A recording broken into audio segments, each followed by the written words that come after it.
Hi everyone and welcome to Tribe Talk. You're here with Rachel Evans and Nora Neal. And today we're going to be talking about how carers, professionals and social workers can work together a lot better to support care experienced children.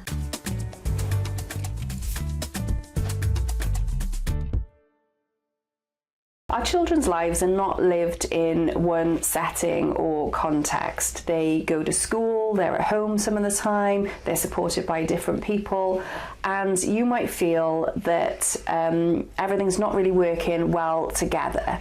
So today we're going to be talking about how we can all work well together to make sure that our children get the best support possible. So we know that care experienced children rely heavily on consistency, so making sure that routines are consistent, that everyone is responding to behaviour in exactly the same way. And when that consistency is not there, especially across people, then this is where we start to see maybe escalations in behaviour, anxiety kind of creeping in, and where children really start to struggle. Yeah. And it's not until we start to regain some of that consistency when we're all, when I say we all professionals, so carers, schools, social workers, and we're all doing the same thing, that's when we can really implement consistency for the child. And we can often start to see a difference just by implementing that consistency, which is where it becomes so important for everybody to be working together. So whether it's parents, carers, schools, social workers, therapists in our case, all coming together and looking at how can we all work in the same way, how can we create this consistency and stability for children to really give them that really good foundation. Yeah, because like you opened up this podcast, Laura, by saying children will, they go to many different settings. There's not just home, there's school, there's contact potentially, there's like after school clubs, there's lots of different things to consider, lots of different contexts to consider. So they're interacting with lots of different adults. And it's important that we all have a consistent approach to everything that they do. Yeah. So some of the common challenges that we see and are reported to us are things like different language being used across different settings. So parents, carers might call something at home, but in school it might be called something completely different. That language isn't consistent.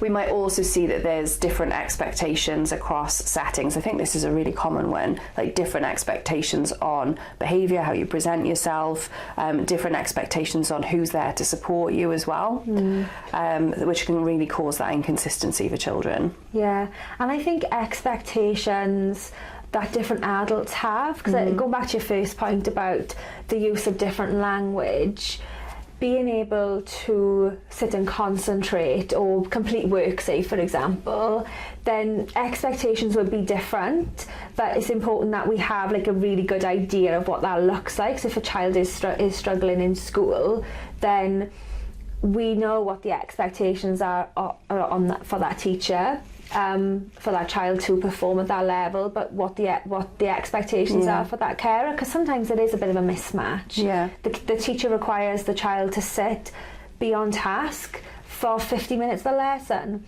but then carers, there's different expectations on them. So this is where, when we're talking about behaviour, especially in meetings, isn't it? We know we're aligned with our expectations to a certain degree. Because when we're not aligned, I think that's when we get those messages of from it can be either way really. It can be from schools, it can be from parents and carers, that they don't feel heard, they don't feel listened to, they don't feel that their child is understood.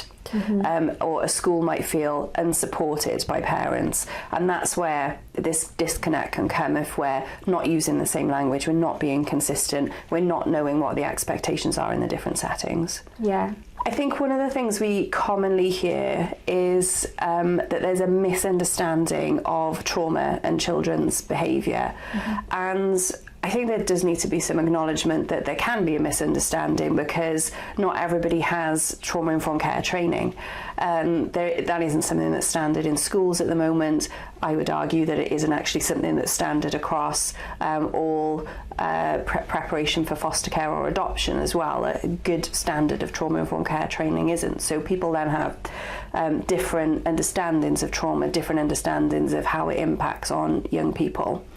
And that also then can translate into what we're seeing from our children and young people within different contexts.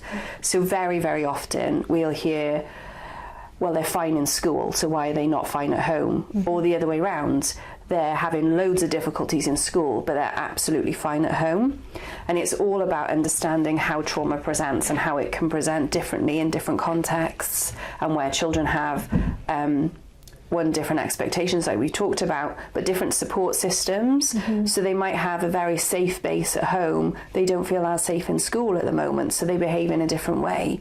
It might be that there's lots of structure in school and something has happened at home, which means that there's not so much structure there. And so then you're seeing different behaviours in different environments.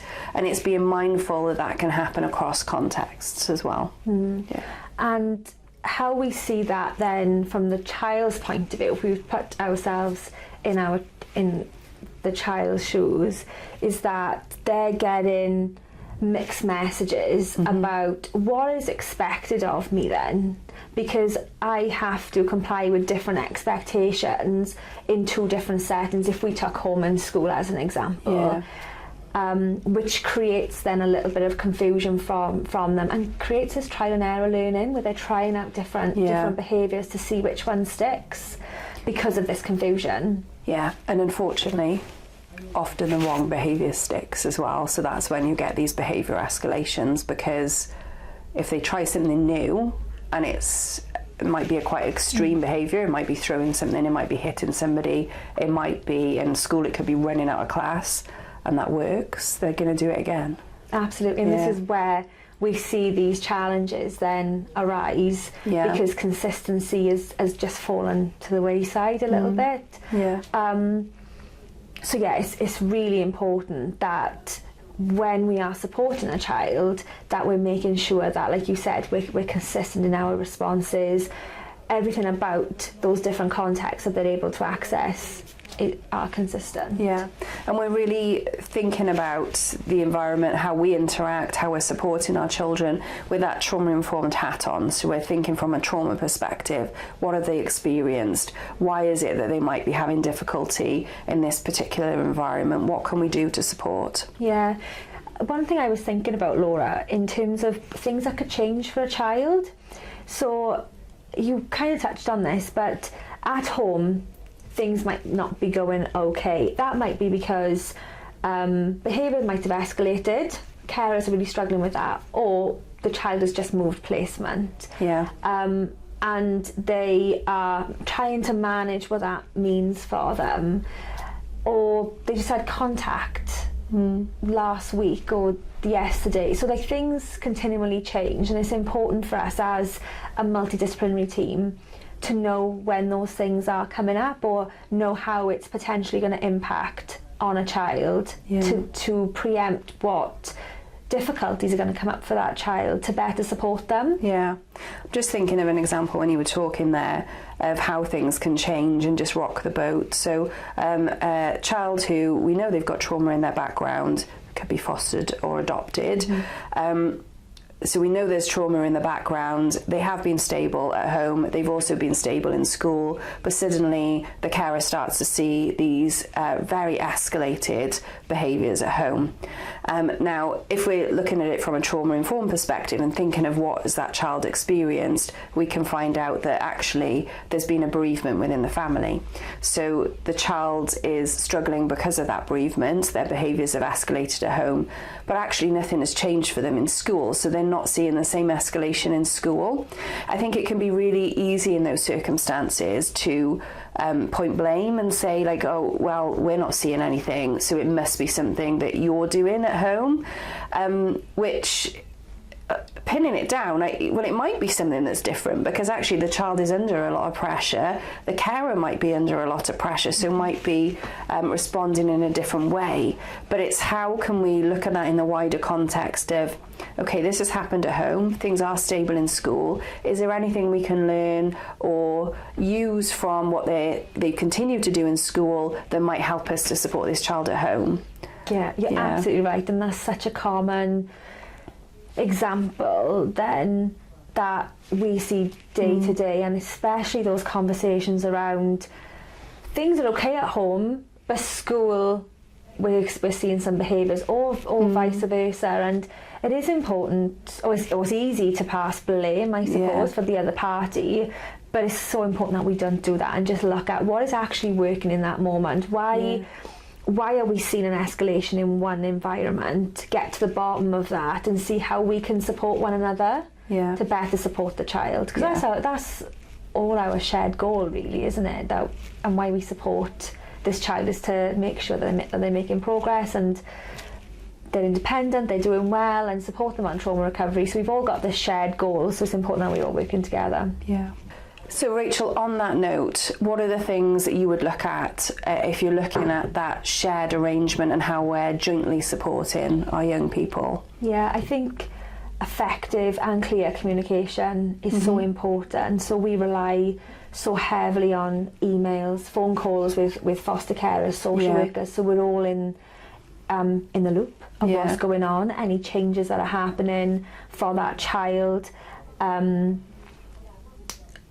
anything different that might be happening for them. Yeah, a clear communication plan, even if it's as simple as them having a book that passes between home and school. Now, that's almost regular practice for our little ones, but often we need it for our teenagers as well and our older children, because things can happen at home that then play out in school. So clear communication is really important. Some shared understanding around consistent language as well. So when we're describing behaviours, we often sit in meetings and we have to clarify, okay, what do you mean by that behaviour? What are you seeing? What does that look like? We have to clarify what we're saying all the time. So just so everybody understands what that behaviour looks like and what the expectations are for that child. So everyone knows what to be looking out for. That's really important.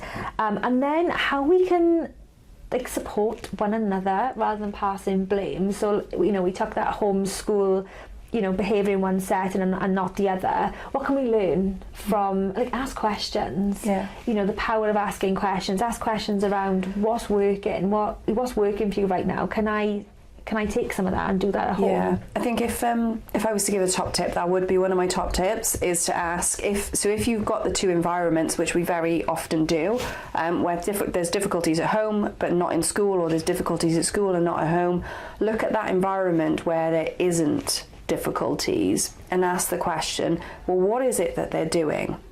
I think quite often it comes up, they're able to hold themselves together in that setting. But actually what we know from behavioural science is behaviour doesn't work that way. There will be things that they're doing within that setting that enables that young person to be calmer or to engage or whatever it is that they are able to do. So what can we learn? And quite often what we can learn is the routine and structure have stayed exactly the same. Yeah. There's something about that environment that's supporting positive behaviour. So what can we piggyback off that? But it can be very, very simple, that the expectations are very clear. They've always been settled here and nothing has changed. That consistency is still there. Absolutely. And that's why in that environment they're able to just go and get on with their day. It's also important as well that we have a consistent approach to responding to behaviours, and I think that comes back to clear communication as well, doesn't it? So we know what's happening for that child, especially children that come here for therapy, knowing how we're going to respond, sharing that with home, with school, and figuring that out, so we're all responding in the same way, so that child gets a consistent response across the board. So we don't see that behaviour maintained through, again, this trial and error learning, and accidentally reinforcing something that we didn't intend to. So that's really important. Yeah. I was also thinking down the lines as well, having consistent routines and shared routines where we can. So, and that clearly communicated as well. I think this comes up, or is particularly important around contact. Yeah. When there's lots of people involved in the planning around that, making sure that we know what each person's part is within that. I think I shared an example on this podcast a little while ago around contact and how that just, for one young person I was supporting, and it was really tricky for her because there was no plan. The actual transition between going from carer to respite carer was too long. There was often a lot of dialogue, and it was a lot of talk about how she was on the weekend or how her week had been in front of her. And it wasn't until we looked at that plan and said, let's just keep the conversation quite short, positive, and made that routine really consistent, we started to see a real difference with contact, those contact arrangements. So wherever possible, having those shared routines is important. I think that's a really good point for that transition between home and school in the morning and school and home as well, because we can get into that pattern where we're sharing. We want to be providing information, but we're doing that in front of the child, which can actually have the opposite impact than what we want it to. Yeah. I also think as well, like I said earlier, we've all got this shared goal around supporting the child and wanting the best for them. So having that level of respect really for each role. The parents and carers know their children the best. They spend the most time with them. Let's go to them when we're trying to learn about their day, their interests, their strengths, because they would be best placed to talk about their personality and how they are day to day. Yeah, I was just thinking of they're the best people often if they've been able to develop some really good strategies. You can help with things like de-escalation. Like, what do you do in these circumstances? So when they get heightened, when they're very emotionally distressed, how do you help them regulate again? And parents and carers will be able to tell you that and pass that on to school, that can then put measures in place so they do something very similar. Yeah, so school then, they are the experts in teaching and learning. So we can lean on them when we're looking at learning environments, how they can shape and promote more positive behaviour. So we need to turn to those professionals and use them to their strengths. And then we've got social workers then, which are looking at the wider picture for that child. So they are in charge of that care planning for them. So they come in then to be asking those questions and to make sure that everybody is working from the same plan and following that plan. Rachel, I think you've got a case study to walk us through, which is going to be really helpful for seeing how this might look. So go ahead. Yeah, so we've got a case study who, so a child, their behaviour is calm in school, but behaviours at home are escalating. So the school is seeing the child coping day to day. They're not seeing lots of those escalations, but then as soon as that child comes home, that's all the carers are seeing is escalations in behaviour, wondering how am I gonna support this child to calm. And then the social worker is picking up, so the child social worker, but also supervising social worker is really noticing that the strain on the placement, and that we are getting to the point of placement breakdown. So what we need to do in this situation then, we would look at this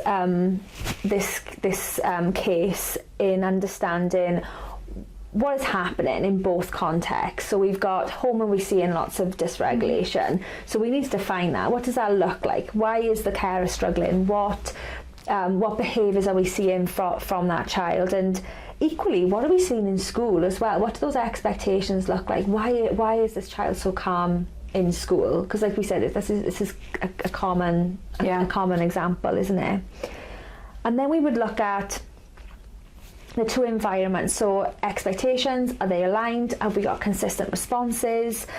Are, you know, transition supported? We would look at every aspect of that. You know, at home we can see that there's as soon as the child comes home, that's when we're starting to see behaviours bubble and behaviours escalate. So we would look at that time of day to see if we can support during that transition from school to home as well, to make sure that's as smooth as possible for that child and they're supported.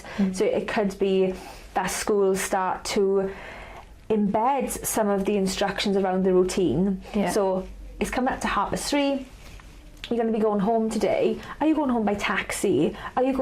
What carer's picking you up? You know, so they are prepared, so they know who's picking them up, what that journey's going to look like, maybe while they have the tea, to ease some anxieties around that transition. But that's just a couple of examples. There could be a little bit more going on, but we would really unpick what that looked like for the child. And school and home can really work hand in hand, and I would say if that is the continual pattern, then it has been for a number of weeks, where the child is settled in school, comes home, and you see these big escalations immediately, or it's very clear they're upset. I find very often we have conversations around, well, they're bottling it up all day and it's just being let go in the evening. The more productive conversation would be around, well, why is that? What exactly is happening, so that we can change that, so that they don't let it all out when they come home. Or, you know, is there anything that we can pinpoint? Are there any triggers that we're seeing? Because from that, it just sounds like the trigger is coming home. Why is the trigger coming home? It's asking those questions, so we get more information and can start to put plans in place then. Yeah, exactly. So, and this would be, even though the general case study there might be quite a similar picture for most of our children, or we've heard this referral information a couple of times, the intervention might be quite different, or the strategies might be quite different, like you said, depending on where the support's needed and what is actually going on for that child. I can walk you through one actually. So a few years ago, I worked with a little girl and her mum, and very similar situation where at school there were no problems at all. She'd come into class, she'd sit and be settled, she'd engage. So when I spoke to school and said, oh well, there's difficulties at home, they were really surprised because they weren't seeing any of that in school. So why is that significant? Well, what it told me was, first, she has the skills to be able to engage in all the activities that she needs to engage in school. So at 8 years old, she can sit, she can settle, she can do her schoolwork, she can engage with peers. School are noticing no friendship issues, school are noticing no difficulties with concentration or getting work done, over and above the, you know, what you would expect to see from your average child, where sometimes they want to do it and sometimes they're not as interested. So we know that she's got those skills because she's using them in school. But what we were seeing at home was big escalations, so outbursts where she was throwing items, she would hit her mum, hit her dad when he came home from work, and we were seeing these big escalations almost daily. So the question is, what's the difference between those two environments, and what's that trigger? And when we started to pin back what was happening, what we could see was, in school, there was a really consistent pattern from the moment that she came in. She knew exactly what the expectation was, exactly what she needed to do. And as it came up to home time, when they looked at it, they were starting to see a little bit of, oh, she's getting a little bit unsettled, although they hadn't noticed it enough before, but it was only when it was highlighted, it was like, okay, maybe she is. But then when we looked at home, because of the working arrangements, things changed more often. So it might be that dinner was a bit later, that one day they'd be going to a sports activity, the next day they wouldn't be. So there was lots of changes. So the first thing we did was make as much consistency as possible. What time is dad coming home? What time is dinner? Do you always sit down as a family? When you've got activities on in the evening, how is she being prepared for those activities? Does she know at the beginning of the day, this is the expectation and this is exactly what's going to happen? And we saw a massive reduction even with just those simple things put in place. But on the surface of that, right, that's just family life, right? Yeah. It's busy, especially when you've got more than one child and you go into multiple after school activities. That's just normal family life. It's, you know, for that young person, a young girl you're working with, just because that wasn't communicated or she wasn't sure what day of the week it was and what was happening, was Dad going to be there or wasn't he going to be there? Yeah, it's just like one simple change has made so much difference. And it wasn't a change where everything was kept consistent, because that's impossible a lot of the time in family life. Like, you know, Dad worked shifts, so it wasn't a consistent pattern. But what could be consistent was the messages and the messaging around it and the planning, and this is what's happening today. Consistent use of visuals on explaining to our young people what's happening. So it can be as simple as that, but it's about looking at the bigger picture. And I think if we can look at that bigger picture and get that information from everyone, we can work so much better together. That's such a good example, and an example where it highlights just like those little tweaks can make a big difference as well, isn't it? It doesn't have to be, you know, a lot of work or a lot of response effort on parents, carers, other professionals. We just need to, like you said, look at the bigger picture and pick a little thing, but a big win. Yeah. So what do we do when teamwork breaks down? Because we do see that sometimes, where maybe our responses are not as consistent, or we're not communicating as much as what we'd like. This is when we see miscommunication, people being maybe misunderstood.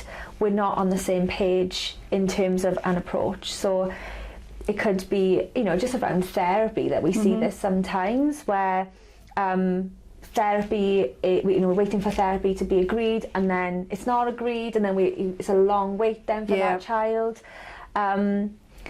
So sometimes that when teamwork kind of breaks down, we're not communicating with everybody that we kind of need to, and things don't get over the line. Also, how to like recenter on the child. Like I said, we've got this shared goal, haven't we, of supporting the child. We all want the best for the child, and recentering on that and what, you know, the why around that is really important. And also then resetting some expectations can restore some of that teamwork as well. So when we start to see that teamwork is starting to break down a little bit, I think the first thing that we should do is reach out, get communication back up again, email, phone calls, call those multidisciplinary meetings so we can ask those questions. What are you doing again in therapy? Okay, I can do that at home as well. I can reinforce those messages or put those plans into my calendar. The social worker knows, okay, you're at this stage of therapy. That's great. I can do this bit of direct work. I think communication is just sets our foundation. Yeah. If we haven't got that, then I think most things fall apart. Yeah, I think so. Rachel, something that comes up quite often with, I think, our parents and carers is that they sometimes feel like they can't speak up, particularly if school are reporting that there's no issues whatsoever. I think parents and carers can feel like, well, it must be me, I'm doing something wrong. So in those circumstances, how do they speak up so that they can say, actually, things aren't so good, my end? What advice would you give to parents and carers? A little bit of positive self-talk. Just taking a step back, really, and saying to yourself, I'm a professional, I'm the person that knows my child the best. And reminding yourself of that, because your opinion is absolutely valid and valuable. And it might be that just beginning those conversations, like you said in your example, Laura, it could make school think about the situation a little bit differently, or bring to the forefront that, oh, actually at the end of the day there is something going on for this child, and I think we could better support them. So I would do it, absolutely speak up. You should have the floor to air those concerns.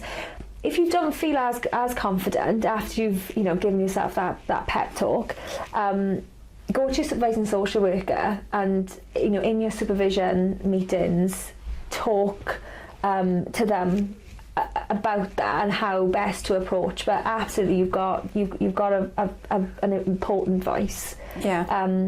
That other professionals should hear.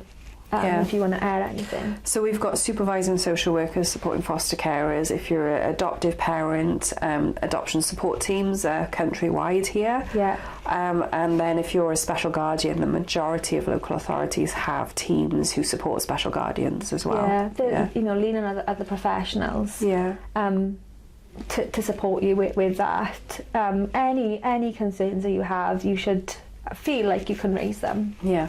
So to wrap up our podcast today, here's just a couple of key takeaways. If we can all work together, we know we're going to get better outcomes for our children. Communication is key in that, so we need to make sure we're communicating in the best way we can that works for us collectively as well. And then in addition to that, consistency, predictability and reliability is really what we want to collectively be aiming for. Absolutely. So that wraps up this week's podcast. Thank you for joining us. If you want any more information about trauma-informed care in practice, then subscribe to Tribe Talk.